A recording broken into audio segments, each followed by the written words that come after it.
প্রবাসীর কষ্ট কেউ বুঝে না, তারা শুধু ত্যাগ করতে জানে। আজ আমরা জানতে চলেছি একজন প্রবাসীর গল্প। তাহলে চলুন গল্পটি শুরু করা যাক। রহিম মিয়ার বাড়ি কালীগঞ্জের একটা ছোট গ্রামে। টিনের ছাউনি দেওয়া একটা ঘর, সামনে ছোট্ট উঠান, পেছনে একটা কলা গাছ আর কয়েকটা মরিচ গাছ। এইটুকুই তার সংসার। স্ত্রী রুবিনা, বড় ছেলে রাহাত আর ছোট মেয়ে মিমি। রহিম গ্রামের একটা ছোট দোকানে কাজ করতেন। মাসে যা আয় হতো তাতে সংসার চালানোই কঠিন হয়ে পড়েছিল। একদিন রাতে খাওয়ার পর রুবিনা চুপচাপ বসেছিলেন। অনেকক্ষণ পর মুখ খুললেন। আর কতদিন এভাবে চলবে? রাহাতের স্কুলের বকেয়া জমছে, মিমির জন্য নতুন জামা কিনতে পারছি না। তুমি একবার বিদেশ যাও না। রহিম চুপ করে রইলেন। কথাটা তার মনেও অনেক দিন ধরে ঘুরছিল, কিন্তু বিদেশ মানেই অনেক ঝামেলা, অনেক টাকা, অনেক ঝুঁকি। তবু পরের দিন থেকে তিনি চেষ্টা শুরু করলেন। অনেক কষ্ট করে ধার দেনা করে, জমি বন্ধক দিয়ে, আত্মীয় স্বজনের কাছ থেকে টাকা এনে এজেন্টের হাতে তুলে দিলেন। সৌদি আরবের ভিসা হলো। যাওয়ার দিন এসে পড়ল। বিদায়ের সময় রুবিনা চোখ মুছে মুছে বললেন, নিজের খেয়াল রেখো, খুব বেশি কষ্ট করো না, আমরা অপেক্ষা করব। রাহাত বাবার হাত ধরে বলল, বাবা তুমি কবে আসবে? রহিম ছেলের মাথায় হাত বুলিয়ে বললেন, যত তাড়াতাড়ি পারি, ততদিন তুমি মাকে অনেক সাহায্য করবে, পড়াশুনো করবে। বিমানে ওঠার সময় রহিম আর পেছনে ফিরে তাকালেন না। জানতেন তাকালে হয়তো আর যেতে পারবেন না।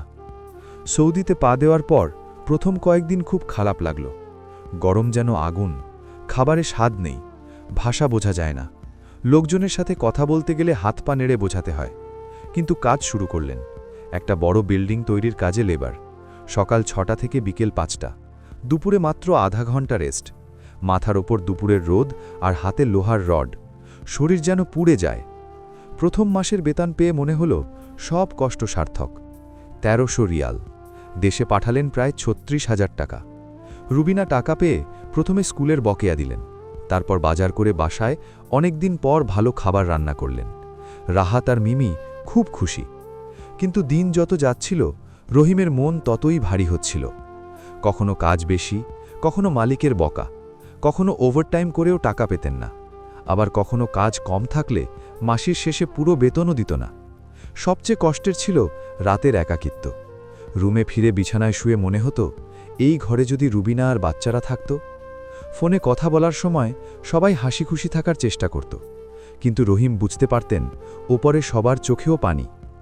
একবার ঈদ এলো, ছুটি পেলেন 10 দিন, কিন্তু টিকিটের দাম শুনে মাথা ঘুরে গেল। যাওয়া হলো না। ঈদের দিন রুমে একা বসে কাঁদলেন।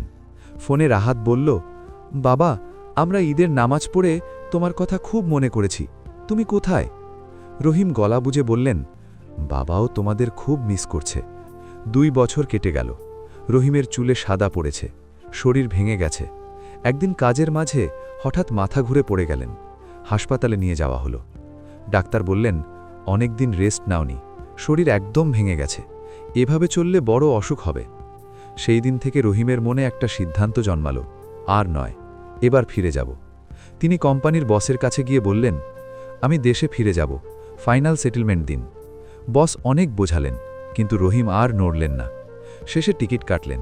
হাতে যা ছিল আর শেষ বেতন মিলিয়ে প্রায় 3.5 লাখ টাকা নিয়ে দেশের পথে রওনা দিলেন।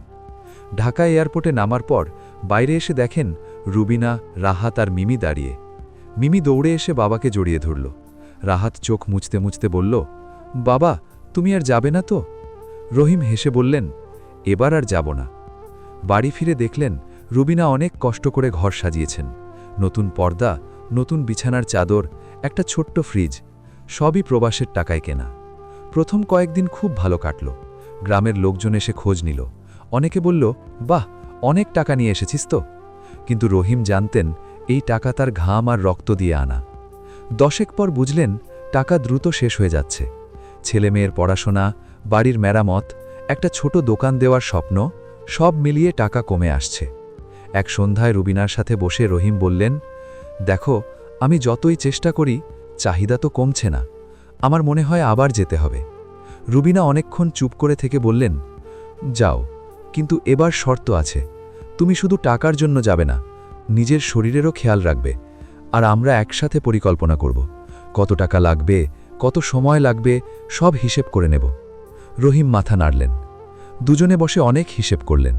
ঠিক হলো আরও 2 বছর মালয়েশিয়ায় যাবেন। সেখানে কাজ ভালো, থাকা খাওয়াও তুলনামূলক ভালো। 2 মাস পর আবার বিদায়ের দিন। এবার কান্না কম, সবাই মেনে নিয়েছে। বিমানে ওঠার আগে রাহাত বলল, বাবা, এবার যখন ফিরবে আমি ক্লাস 6-এ উঠব, তুমি আমার হাতে প্রাইজ দিও। রহিম হেসে বললেন, ইনশাআল্লাহ দিব। রুবিনা বললেন, শুধু টাকা পাঠিও না, নিজেকেও বাঁচিয়ে রেখো, আমাদের তোমার দরকার। রহিম মাথা নাড়লেন, চোখ ভিজল না, মনে একটা নতুন শক্তি এসেছে। প্রবাসী জীবন এমনই, কষ্ট আছে, একাকিত্ব আছে, আশা আছে, ভালোবাসা আছে। একটা ছোট পরিবারের সুখের জন্য একজন মানুষ নিজের সব দিয়ে দেয়। সেই ত্যাগই হয়তো প্রবাসের আসল গল্প।